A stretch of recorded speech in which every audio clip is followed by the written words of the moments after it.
तो all India जो बातें हैं ना, that doesn't quite get reflected on the ground here. The other is, as economists, we actually do spend a lot of time looking at GDP per capita. और GDP per capita, even if you look at just GDP, उसमें growth है, लेकिन अगर आप consumption में growth देखें, लोगों के खान पान में, living standards में, तो जो NSSO के household consumption expenditure दिखाता है कि सबसे ज्यादा जो growth आया है, वो urban and rural बिहार में आया है. The all India average is around 3.1%. 10 साल में consumption उस rate से बढ़ा है. And eventually living standard is about consumption. आदमी क्या खा पी रहा है? What kind of assets do they have? What kind of clothes? Do they travel? So consumption is a very important metric. जिसके basis पे we can say that living standards are changing. While all India average is around 3 and 3.1 urban versus rural, Bihar में it is 4.1 and 4.4. Now you have to understand कि जब GDP इतना नहीं बढ़ रहा है तो consumption कैसे बढ़ रहा है? And that is because a very large number of Biharis work outside and the money comes back home and that is consumed. So for Bihar we have to shift the focus away from GDP. We have to look at what we call GNP.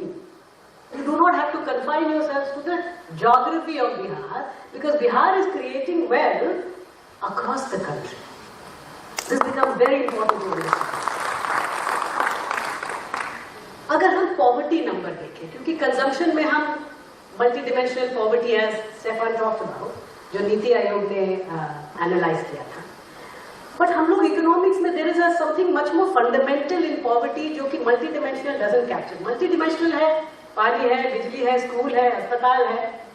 Consumption में देखा जाता है कि खाना कितना खा रहे हैं, कपड़े कितने खरीद पा रहे हैं, जूते, travel, conveyance is 9% of monthly per capita consumption expenditure in urban area and 7% in rural area. तो conveyance में खर्चा होता है. तो जब हॉर्मुज का स्ट्रेट बंद होता है, then it has direct impact on every quintile group of the country. 10% conveyance पे खर्चा करना is serious. So उसके policy implications become serious. Rental is a very large part of consumption. So what I'm driving towards is Rangarajan poverty line, which is a very standard way to look at what is happening to living standards and गरीबी रेखा हम किस रूप से analyze करते हैं. If you look at Rangarajan poverty line, India used to have 29.5% poverty in 2011-12. जो पिछला HCS हुआ था, NSSO का. And the latest data from 23-24 tells you now the number is 3 So massive growth. 302 million people have come out of poverty if you measure Rangarajan poverty line. अब इसमें बिहार का क्या स्वरूप है? Bihar used to have higher poverty rate, 41.1 था. अभी भी we are above the national average. हमारे यहाँ 4.4 है. All India average is 3.9. Look at the improvement. But it doesn't end with just consumption. Consumption जब बढ़िया होता है, अच्छा होता है, it has a direct impact on many other things.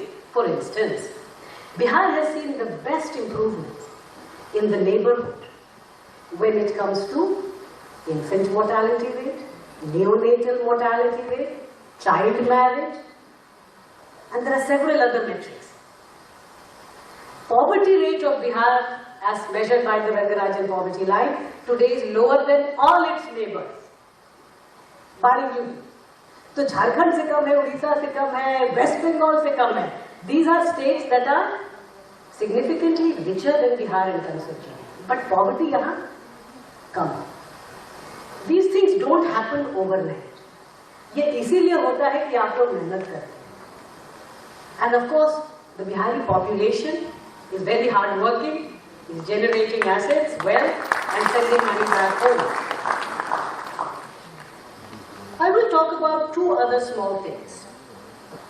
At the heart of a lot of these development challenges we are talking about, and we will talk about for the next 2 days, rests the motor, the engine that can make it happen, which is state's revenue.